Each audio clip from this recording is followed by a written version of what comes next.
ओम नमः शिवाय। आप सभी भक्तजनों को श्रावण मास की महाशिवरात्रि की हार्दिक शुभकामनाएं। चलिए महाशिवरात्रि व्रत कथा के बारे में कुछ चर्चा करें।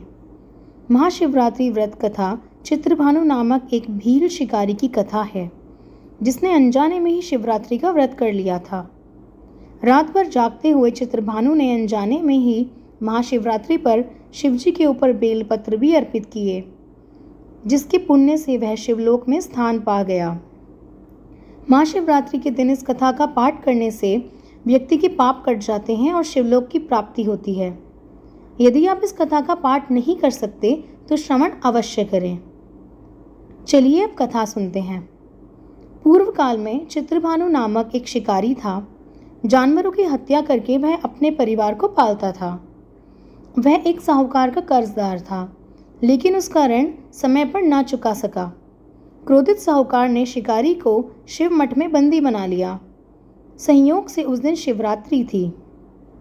शिकारी ध्यानमग्न होकर शिव संबंधी धार्मिक बातें सुनता रहा। चतुर्दशी को उसने शिवरात्रि व्रत की कथा भी सुनी। शाम होते ही साहूकार ने उसे अपने पास बुला लिया और ऋण चुकाने के विषय में बात की। शिकारी अगले दिन सारा ऋण लौटा देने का वचन देकर बंधन से छूट गया। अपनी दिनचर्या की भांति वह जंगल में शिकार के लिए निकला, लेकिन दिन भर बंदी गृह में रहने के कारण भूख प्यास से व्याकुल था। शिकार खोजता हुआ वह बहुत दूर निकल गया था। जब अंधकार हो गया तो उसने विचार किया कि रात जंगल में ही बितानी पड़ेगी। वह वन में एक तालाब के किनारे एक बेल के पेड़ पर चढ़कर रात बीतने का इंतजार करने लगा।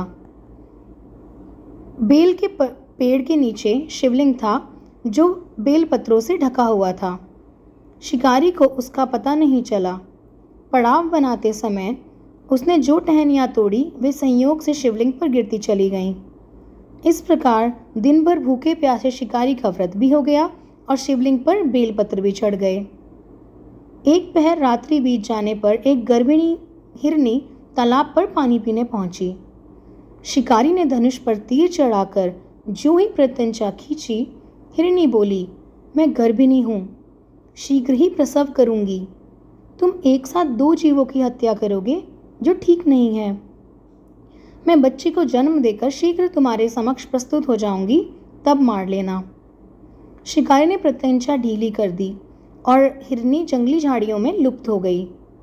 प्रत्यंचा चढ़ाने और ढीली करने के वक्त कुछ बेलपत्र अनायास ही टूटकर शिवलिंग पर गिर गए। इस प्रकार उससे अनजाने में ही प्रथम प्रहर की पूजा भी संपन्न हो गई। कुछ ही देर बाद एक और हिरनी उधर से निकली। शिकारी की प्रसन्नता का ठिकाना न रहा। समीप आने पर उसने धनुष पर बाण चढ़ाया। तब उसने देखा कि हिरनी ने विनम्रतापूर्वक निवेदन किया है कि हे शिकारी, मैं थोड़ी देर पहले ही ऋतु से निवृत्त हुई हूँ, कामातुर विरहिणी हूँ, अपने प्रिय की खोज में भटक रही हूँ। मैं अपने पति से मिलकर शीघ्र ही तुम्हारे पास आ जाऊंगी। शिकारी ने उसे भी जाने दिया। 2 बार शिकार को खोकर उसका माथा ठिनक गया। वह चिंता में पड़ गया। रात्रि का आखिरी पहर बीत रहा था। इस बार भी धनुष से लगकर कुछ बेलपत्र शिवलिंग पर जा गिरे तथा दूसरे प्रहर की पूजन भी संपन्न हो गई। तभी एक अन्य हिरनी अपने बच्चों के साथ उधर से निकली। शिकारी के लिए वह स्वर्णिम अवसर था। उसने धनुष पर तीर चढ़ाने में देर नहीं लगाई। वह तीर छोड़ने ही वाला था कि हिरनी बोली, हे शिकारी, मैं इन बच्चों को इनके पिता के हवाले कर लौट आऊंगी। इस समय मुझे मत मारो।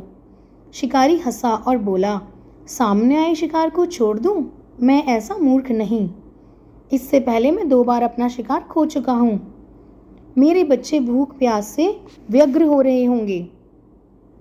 उत्तर में हिरनी ने फिर कहा, जैसे तुम्हें अपने बच्चों की ममता सता रही है, ठीक वैसे ही मुझे भी। हे शिकारी, मेरा विश्वास करो, मैं इन्हें इनके पिता के पास छोड़कर तुरंत लौट आऊंगी। ये मैं प्रतिज्ञा करती हूँ। हिरनी का दुख भरा स्वर सुनकर शिकारी को उस पर दया आ गई। उसने उस हिरनी को भी जाने दिया। शिकार के अभाव में तथा भूख प्यास से व्याकुल शिकारी अनजाने में ही बेल वृक्ष पर बैठा बेलपत्र तोड़ तोड़ कर नीचे फेंकता जा रहा था। सुबह होने पर एक हष्ट-पुष्ट मृग उसी रास्ते पर आया। शिकारी ने सोच लिया कि इसका शिकार वह अवश्य करेगा। शिकारी की इतनी तनी हुई प्रत्यंचा देखकर मृग विनीत स्वर में बोला, हे शिकारी, यदि तुमने मुझसे पूर्व आने वाली 3 हिरनियों तथा छोटे छोटे बच्चों को मार डाला है तो मुझे भी मारने में विलंब न करो, ताकि मुझे उनके वियोग में एक क्षण भी दुख न सहना पड़े। मैं उन हिरनियों का पति हूँ। यदि तुमने उन्हें जीवन दान दिया है तो मुझे भी कुछ क्षण का जीवन देने की कृपा करो। मैं उनसे मिलकर तुम्हारे समक्ष उपस्थित हो जाऊंगा। मृग की बात सुनते ही शिकारी के सामने पूरी रात का घटनाचक्र घूम गया। उसने सारी कथा मृग को सुना दी। तब मृग ने कहा, मेरी 3 पत्नियां जिस प्रकार प्रतिज्ञाबद्ध होकर गई हैं, मेरी मृत्यु से अपने धर्म का पालन नहीं कर पाएंगी। अतः जैसे तुमने उन्हें विश्वास पात्र मानकर छोड़ा है, वैसे ही मुझे भी जाने दो। मैं उन सबके साथ तुम्हारे सामने शीघ्र ही उपस्थित होता हूँ। शिकारी ने उसे भी जाने दिया। इस प्रकार प्रातः हो गई। उपवास, रात्रि जागरण तथा शिवलिंग पर बेलपत्र चढ़ाने से अनजाने में ही शिवरात्रि की पूजा पूर्ण हो गई।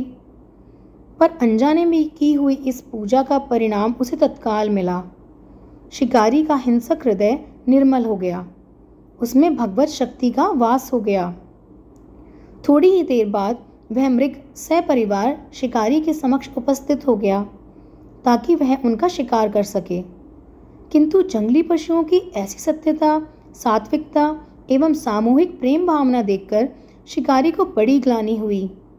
उसने मृग परिवार को जीवन दान दे दिया। अनजाने में शिवरात्रि के व्रत का पालन करने पर भी शिकारी को मोक्ष की प्राप्ति हुई। जब मृत्यु काल के समय यमदूत उसके जीवन को लेने के लिए आए तो शिवगणों ने उन्हें वापस भेज दिया तथा शिकारी को शिवलोक ले गए। शिवजी की कृपा से ही अपने इस जन्म में राजा चित्रभानु अपने पिछले जन्म को याद रख पाए तथा महाशिवरात्रि के महत्व को जानकर उनका अगले जन्म में भी पालन कर पाए। महादेव की कृपा ऐसी ही है, जो जाने अनजाने में भी सब पर कृपा कर देते हैं। महाशिवरात्रि व्रत में शिवजी की इस कथा का पाठ करना बहुत ही शुभ फलदायी बताया गया है। शिव पुराण में भी इस व्रत की महिमा बताई गई है। शिव पुराण के अनुसार जाने अनजाने में भी जो मनुष्य और जीव महाशिवरात्रि का व्रत कर लेता है, वह शिव कृपा का भागी बन जाता है और उससे यमराज के दूत भी दूर रहते हैं। इसलिए महाशिवरात्रि व्रत में शिव भक्तों को महाशिवरात्रि की इस कथा का पाठ जरूर करना चाहिए। हर हर महादेव, जय शिव शंकर। यदि आपको वीडियो अच्छी लगी हो तो लाइक, शेयर और कमेंट करें और इस चैनल को सब्सक्राइब करें ताकि आपके सामने हम और अच्छी अच्छी कथाएं प्रस्तुत कर सकें। ओम नमः शिवाय।